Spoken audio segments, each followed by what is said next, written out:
See the money won't stay for your meal. Getting all the piece of pie for your wife. Everybody wanna know how it feels. Everybody wanna see what it's like. Living in a big house, I don't mind. Me and this is the world, this is the place that make you money. Alright.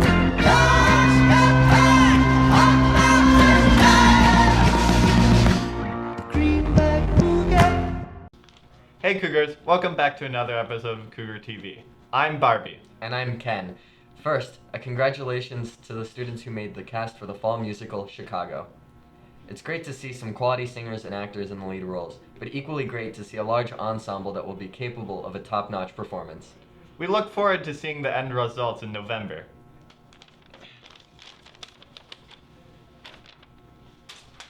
Man, origami isn't as fun as I thought it'd be. That's not true, you just don't know how to do it. Good thing Coronado has an Origami Club run by the paper folding master, Lily Perry. How have I never heard about such a cool club? I've gotta go to that. The club meets every Wednesday after school in Mr. Urban's room 111.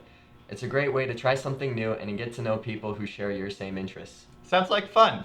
Let's unfold on how the Origami Club came to be.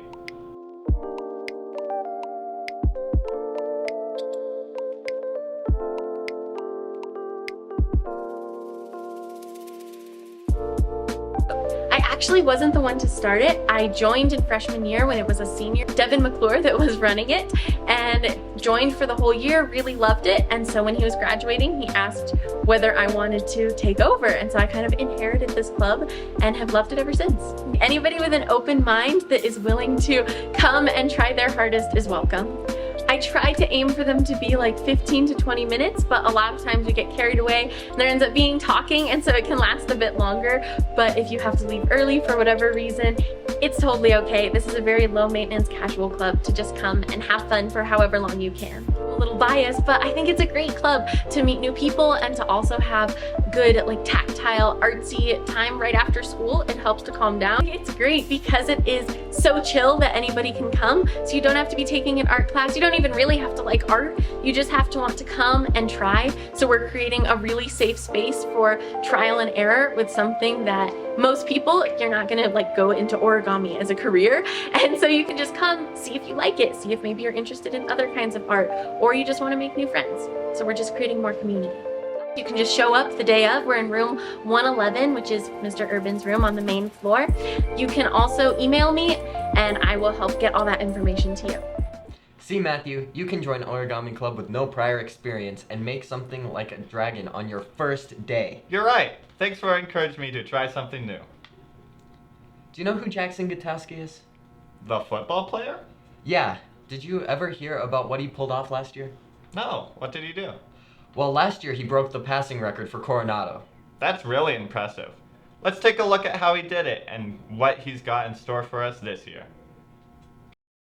Yeah, so I threw for around 2,100 yards. I think a lot of it is due to the receivers I have, and I don't really like to take full credit for it because I just threw it to the right place for my guys to go make a play, and I think part of that is just working with them over the summer and just working on our craft to just get better. And I think that's where a lot of why I throw for so much was just my work throughout the summer has really paid off. It's Mr. Smith's son, Tobias, or Toby, but I remember watching him playing and he was a role model to me. I always told myself, like, that's what I want to break, or like that's who I aspire to be like. My goal is to win football games, and if it happens, that's great, but at the same time, I'm not really too worried. I'm like, it'd be cool to see it broken, but I think I don't want to put that extra stress like, oh, I have to break the record, because if it comes, it comes, and if it doesn't, I'm okay with that, because I just know that if I'm able to help our team win a game, if that's passing or running, I'm going to do it. And honestly, it'd be really cool and fulfilling to see it break this year, but we'll see. We're lucky to have him for the rest of the season. I know, right? I hope him and the rest of the team does well for the rest of the year. Speaking of impressive things, we have some impressive artists at Coronado. I would love to see what their art looks like. We went and interviewed Taya in her AP 2-day art class to see what she is working on.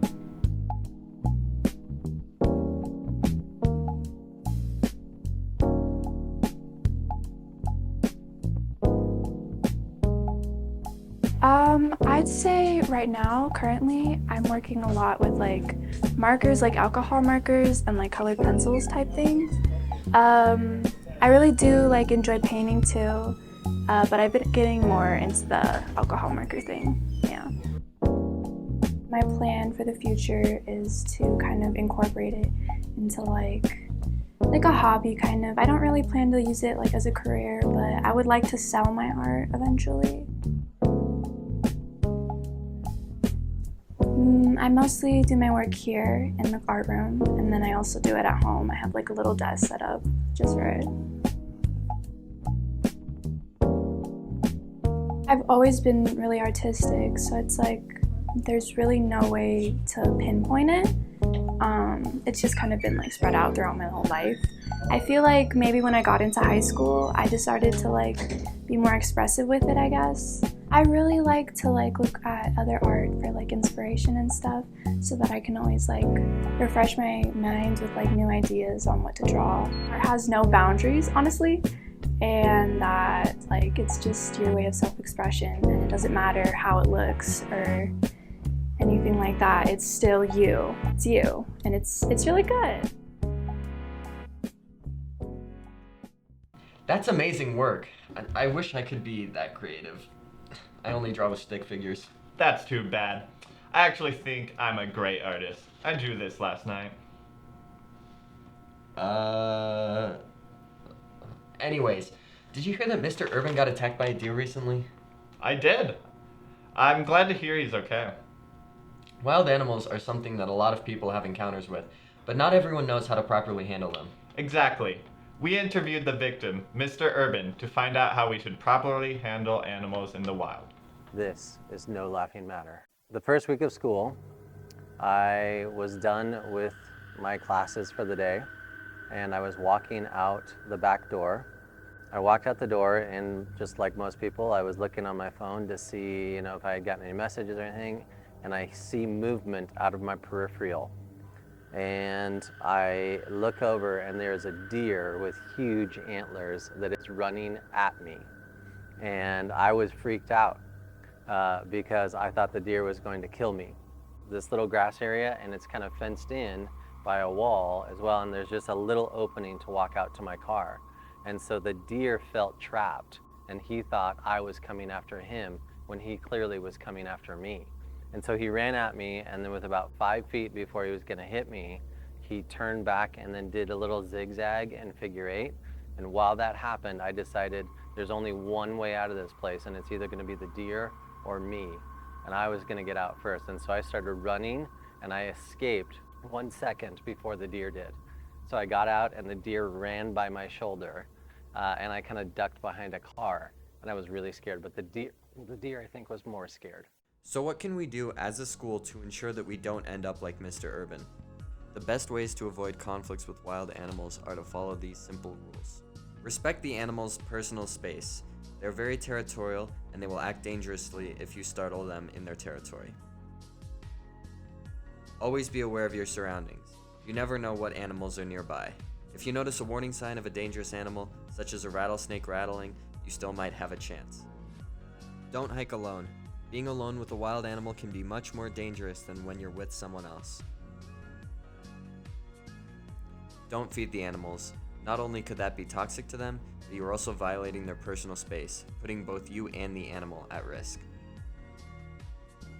They are not your pets. Do not pet them. They will eat your arm if you pet them. It's important to remember that we share our space with animals, and we should treat them with respect. Not doing so could result in unfavorable circumstances. We should really do better to respect wild animals. Remember that we share the outdoors with the animals, so treating them with respect is important. Well, that wraps up another episode of Cougar TV. I'm Ken. And I'm Barbie. Stay classy, Coronado.